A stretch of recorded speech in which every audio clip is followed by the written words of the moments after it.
Hello everyone, I am Sneha, your English teacher from Nishant academy. जैसे आपको पता है कि मैं ऑलरेडी नाउन्स के ऊपर क्लास करवा रही हूँ। अभी मैंने 2 क्लास करवा दिए हैं नाउन्स और उनके टाइप्स के ऊपर। तो आज मैं कुछ एक प्रैक्टिस सेट लेके आई हूँ नाउन्स के ऊपर। ठीक है, यहाँ पे ये एक प्रैक्टिस सेट है। ये मैंने कुछ क्वेश्चंस या मैंने चूज किए हैं जो क्वेश्चंस अगर आप ठीक से करेंगे देखेंगे तो कॉम्पिटिटिव एग्जाम में ऐसे ही क्वेश्चंस आएंगे। ठीक है, इनका लेवल भी वैसा ही है जैसे नॉर्मली कॉम्पिटिटिव एग्जाम्स में रहता है। तो चलिए ये क्वेश्चंस हम करके देखते हैं। हाँ, तो पहला क्वेश्चन क्या है, चूज द करेक्ट ऑप्शन। तो इनमें से आपको करेक्ट ऑप्शन चूज करना है। Which of the following is an example of collective noun. तो यहाँ पे आपको चूज करना है कौन सा कलेक्टिव नाउन है। डॉग, टीम, सिटी, बुक, कौन सा होगा? तो सही आंसर होगा टीम, है ना, क्योंकि टीम एक कलेक्टिव नाउन है ना, ये एक ग्रुप को दिखा रहा है। ठीक है, इसीलिए ये एक कलेक्टिव नाउन है। नेक्स्ट देख ले, which of the following noun is uncountable. तो इनमें से जो ऑप्शन है उनमें से कौन सा नाउन अनकाउंटेबल है।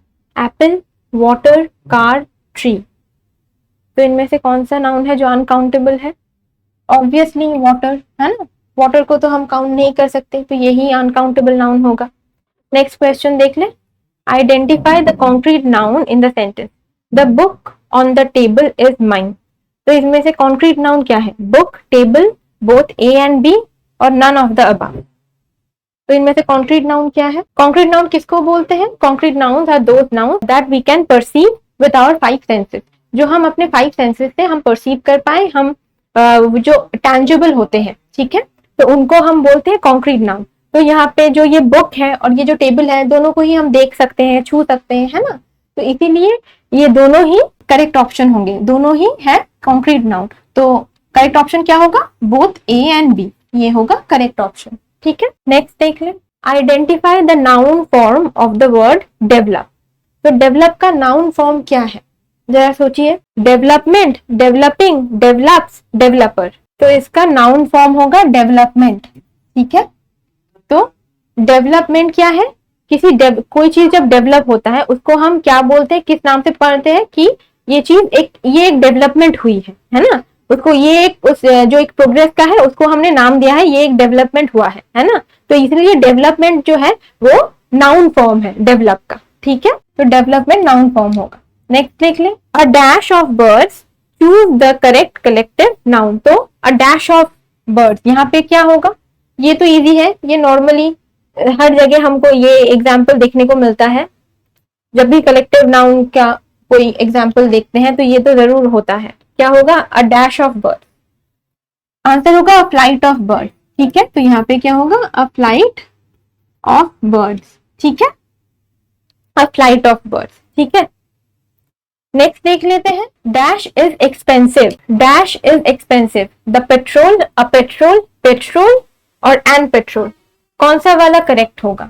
ये थोड़ा सा ट्रिकी है, यहाँ पे आपको आर्टिकल और नाउन दोनों के ही थोड़ा नॉलेज जरूरी है, तो आप थोड़ा देख के समझिए। तो यहाँ पे होगा ये जो सी वाला ऑप्शन है वो करेक्ट होगा, पेट्रोल। क्यों? एक तो पेट्रोल एक अनकाउंटेबल नाउन है ना, और इसीलिए, और इसके पहले ये द यूज नहीं होगा। ठीक है, क्योंकि नॉर्मली ये कोई स्पेसिफिक किसी चीज के बारे में नहीं बोला गया, इसे द क्यों होगा? और क्योंकि ये अनकाउंटेबल है इसीलिए ए भी तो यूज नहीं होगा, है ना, तो इसीलिए जो करेक्ट होगा ऑप्शन वो है पेट्रोल। ठीक है, सिर्फ पेट्रोल इज एक्सपेंसिव। ठीक है, नेक्स्ट क्वेश्चन देख ले, find the abstract noun in the following sentence. The theatre was engulfed in darkness. तो यहाँ पे एब्स्ट्रैक्ट नाउन कौन सा है? तो एब्स्ट्रैक्ट नाउन किसको बोलते हैं? एब्स्ट्रैक्ट नाउन नॉर्मली जो होता है वो कॉन्क्रीट नाउन के ऑपोजिट होता है ना। तो एब्स्ट्रैक्ट नाउन होता है जो हम अपने 5 सेंसेस से परसीव ना कर पाए। ठीक है, जैसे हम उनको छू ना सके, उनको देख ना सके, उनको स्मेल ना कर सके, टेस्ट ना कर सकते, ऐसी चीजों को हम बोलते हैं क्या? Abstract noun. तो यहाँ पे कौन सा वाला है? थिएटर, डार्कनेस, एनगल्फ्ड, नन, इनमें से तो जो डार्कनेस है वो होगा एब्स्ट्रैक्ट नाउन। डार्कनेस को हम ना छू सकते हैं ना छू सकते हैं, मतलब ये एक एब्स्ट्रैक्ट कॉन्सेप्ट है ना, तो ये होगा आंसर। नेक्स्ट देख ले, a dash of navy jet. तो यहाँ पे क्या होगा? कौन सा वाला होगा collective noun? Group, team, squadron या फ्लोक, नेवी जेट्स के बारे में बोला गया है। आप जितना ये प्रैक्टिस करते जाओगे, कलेक्टिव नाउन क्या है, कुछ याद करने की भी चीजें होती है कलेक्टिव नाउन में, है ना। तो कलेक्टिव नाउन आप जितना प्रैक्टिस करोगे, जितना पढ़ते जाओगे, उतना आपको कौन से वाले में कौन सा वाला कलेक्टिव नाउन यूज होगा, आपको ये अपने आप ही आ जाएगा जब आप करते रहोगे इसके ऊपर प्रैक्टिस। तो यहाँ पे जो करेक्ट ऑप्शन है वो है स्क्वाड्रन, ठीक है, अ स्क्वाड्रन ऑफ नेवी जेट, ठीक है। तो यहाँ पे स्क्वाड्रन जो है वो करेक्ट ऑप्शन होगा, ठीक है। नेक्स्ट देख लें, which of the following is not a collective noun. तो आपको देखना है कि इन तीनों में से कौन सा वाला है जो कलेक्टिव नाउन नहीं है।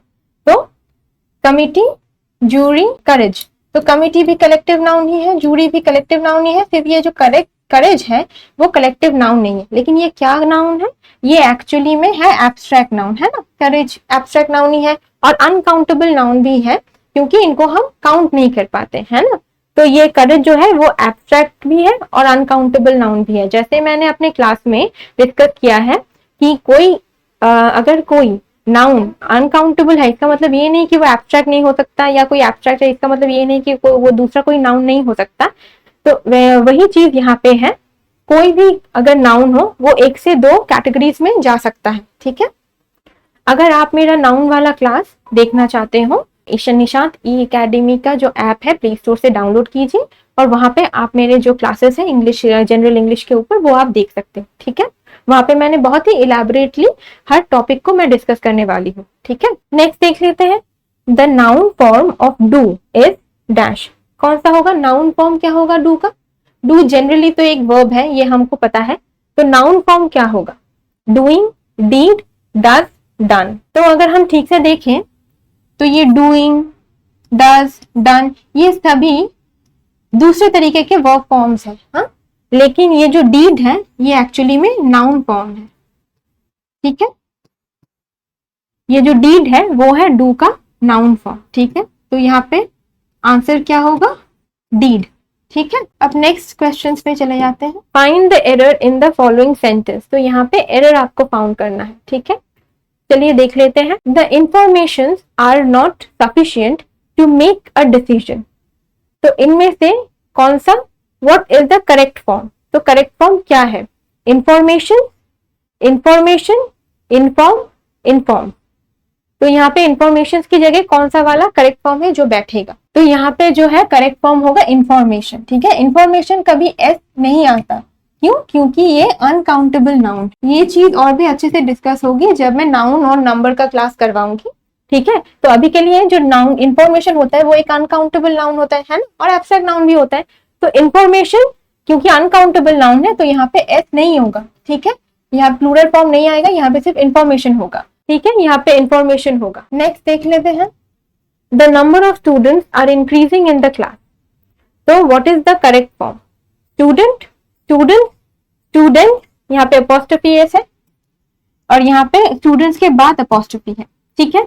तो कौन सा वाला करेक्ट ऑप्शन होगा, तो यहाँ पे जो स्टूडेंट्स है वो करेक्ट ऑप्शन होगा। क्यों, क्योंकि यहाँ पे नंबर ऑफ बोला गया है तो वो एक प्लूरल नाउन से फॉलोड होता है, ठीक है। ये क्योंकि ये एक प्लूरल नाउन है और यहाँ पे नंबर ऑफ दिया गया है, तो नंबर ऑफ जब भी हो तो वो एक प्लूरल नाउन से ही फॉलो होगा, ठीक है।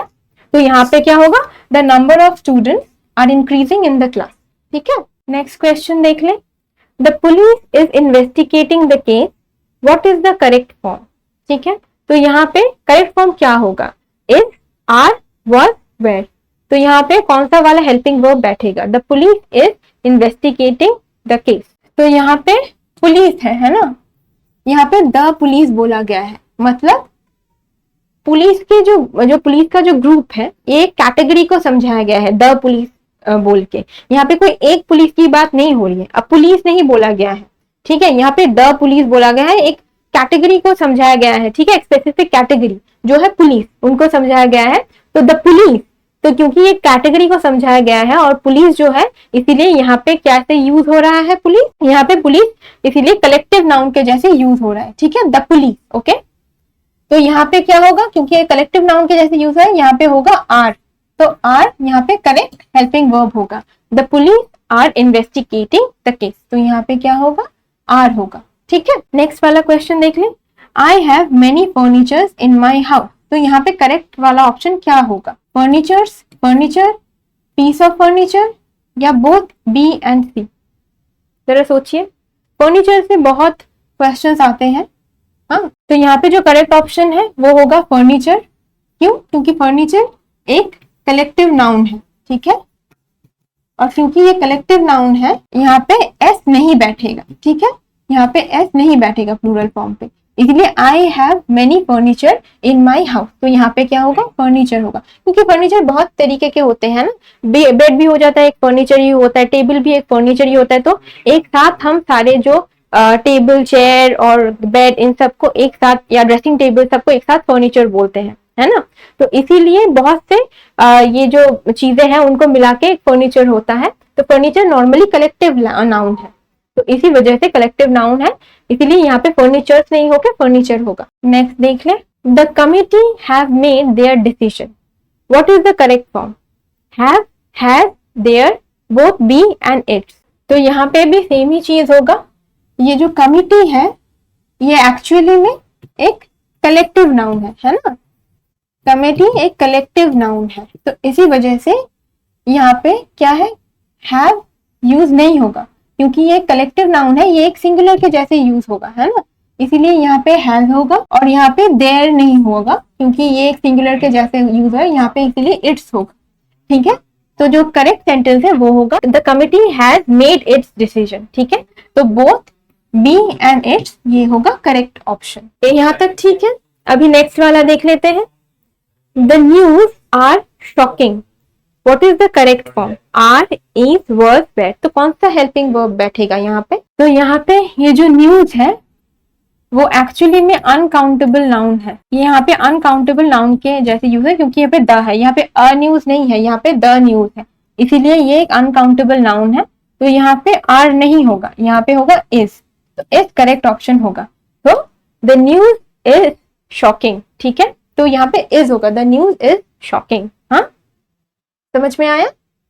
तो ऐसे ही आपको ये अगर नाउन्स के ऊपर क्वेश्चंस आए तो आपको ऐसे ही उनको देख के, उनको ठीक से पढ़ के, समझ के आपको अपना आंसर देना होगा, ठीक है। तो नाउन के ऊपर अगर आपका सारे मतलब जो बेसिक कॉन्सेप्ट्स हैं वो अगर आपको क्लियर होंगे तो आप ये जो सारे क्वेश्चंस हैं वो आप आसानी से कर पाओगे, ठीक है।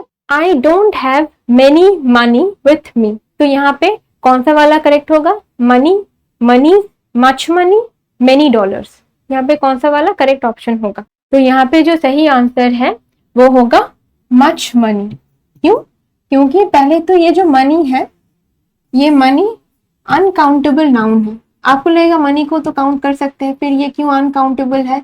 हम जो रुपीज है उनको काउंट कर सकते हैं, लेकिन जब हम मनी बोलते हैं वो एक अनकाउंटेबल, पैसा बहुत हो सकता है। कौन से वाले पैसे की बात हो रही है? डॉलर्स की बात हो रही है या रुपीज की बात हो रही है ना, लेकिन दोनों ही मनी है, इसीलिए मनी जो है वो अनकाउंटेबल नाउन है, ठीक है। और अनकाउंटेबल नाउन के साथ कभी मैनी यूज नहीं होता, मैनी हमेशा काउंटेबल नाउन के साथ यूज होता है, ठीक है, काउंटेबल नाउन के साथ यूज होता है। और अनकाउंटेबल नाउन के साथ क्या होता है? मच। अनकाउंटेबल नाउन में मच, यानी ये सब क्या होता है? ये लिटिल, ये सब अनकाउंटेबल नाउन का जो क्वांटिटी है वो समझाने के लिए यूज होता है। जैसे उसके पास कितना कितना पैसा है? बहुत पैसा है, इसलिए मच मनी, ठीक है, मतलब उसके पास बहुत पैसा है, बहुत को समझाने के लिए हम मच का यूज कर रहे हैं, लेकिन कितना पैसा है वो हमको नहीं पता। हाँ, उसके लिए जो जब हम पैसे क्या जब हिसाब करेंगे तब वो आएगा डॉलर या रुपीज या कुछ और जो तरह तरह के करेंसीज होते हैं, वो करेंसीज काउंट कर सकते हैं, लेकिन जो ये मनी जब हम बोलते हैं वो एक अनकाउंटेबल नाउन है, ठीक है। इसीलिए जो करेक्ट ऑप्शन होगा वो होगा मच मनी। हाँ, इतना क्लियर है? चलिए अब नेक्स्ट वाला देख लेते हैं। The series of lectures are starting next week, तो the series of lectures are starting next week, इनमें से कौन सा वाला ऑप्शन सही होगा? Are, is, was, were. तो यहाँ पे भी हेल्पिंग वर्ब भी पूछा गया, तो कौन सा वाला सही होगा? तो यहाँ पे जो सही हो आंसर होगा वो होगा इज। क्यों? क्योंकि द सीरीज ऑफ लेक्चर्स, तो यहाँ पे एक सिंगल सीरीज के बारे में बोला गया है, एक द सीरीज ऑफ लेक्चर्स, तो यहाँ पे एक सिंगल सीरीज के बारे में बोला गया है जो नेक्स्ट वीक से स्टार्ट होगा, इसीलिए यहाँ पे इज होगा, ना कि आर, ठीक है। नेक्स्ट क्वेश्चन देख लें। The series of events were well organised, तो यहाँ पे भी सेम ही चीज है ना, क्वेश्चन को सेम ही है, तो इसका ऑप्शन देख ले, वेयर, वाज, इज, आर। तो यहाँ पे कौन सा वाला होगा आंसर? यहाँ पे भी वाज ही होगा, क्योंकि एक ही सीरीज ऑफ इवेंट्स के बारे में यहाँ पे बोला गया है। इसलिए यहाँ पे वेर नहीं होके was यूज होगा। हाँ, the series of events was well organised. ठीक है, तो ऐसे ही आपको नाउन, कौन से वाले नाउन के साथ, ठीक है, आपको देखना होगा कि कौन सा, अगर वो कोई प्लूरल नाउन यूज कर रहा है या कोई सिंगुलर नाउन यूज कर रहा है, तो उसी हिसाब से यहाँ पे जो है वो ऑक्सिलरी वर्ब, यहाँ पे जो है हेल्पिंग वर्ब बैठेगा। ठीक है, और एक लास्ट वाला क्वेश्चन देख ले, the government have announced new policies, तो कौन सा वाला करेक्ट होगा? ये भी helping verb have, has, are, is, तो कौन सा वाला करेक्ट होगा, सोचिए जरा। तो यहाँ पे करेक्ट ऑप्शन होगा हैज। क्यों? क्योंकि जो गवर्नमेंट होता है वो कलेक्टिव, तो यहाँ पे वो भी कलेक्टिव नाउन होता है। ठीक है, और कलेक्टिव नाउन को हम नॉर्मली सिंगुलर की तरह ही यूज करते हैं, कौन से मतलब कॉन्टेक्स्ट में। यहाँ पे जो कॉन्टेक्स्ट है वहां पे ये जो गवर्नमेंट है वो सिंगुलर नाउन के जैसे यूज हो रहा है ना, सिंगुलर कलेक्टिव नाउन, तो इसी वजह से यहाँ पे जो है वो हैज होगा, ना कि हैव। अनाउंस न्यू पॉलिसी, तो गवर्नमेंट, एक ही गवर्नमेंट होता है ना, तो the government has announced new policy. ठीक है, तो यहाँ तक सबको समझ में आ गया। तो मैं ये कुछ 20 क्वेश्चंस लेके आई थी नाउन्स के ऊपर, जैसे क्योंकि मैं नाउन्स के ऊपर ही अभी पढ़ा रही हूँ। ठीक है, तो इसीलिए मैं नाउन्स के ऊपर मैंने सोचा कि एक प्रैक्टिस सेट होगा तो आपको भी पता चलेगा कि आपने अभी तक कितना सीखा है और कितना नहीं सीखा। ठीक है, तो अभी के लिए इतना ही, बाकी के जब मैं चैप्टर्स पढ़ाऊंगी तब मैं उनके ऊपर भी कुछ प्रैक्टिस सेट लेके आऊंगी। आप अगर ये प्रैक्टिस करते रहेंगे तो आपको पता चलेगा कि ईच टॉपिक में आपका कितना डेप्थ है और कितना नहीं है। ठीक है, तो आज के लिए इतना ही। Have a nice day and thank you.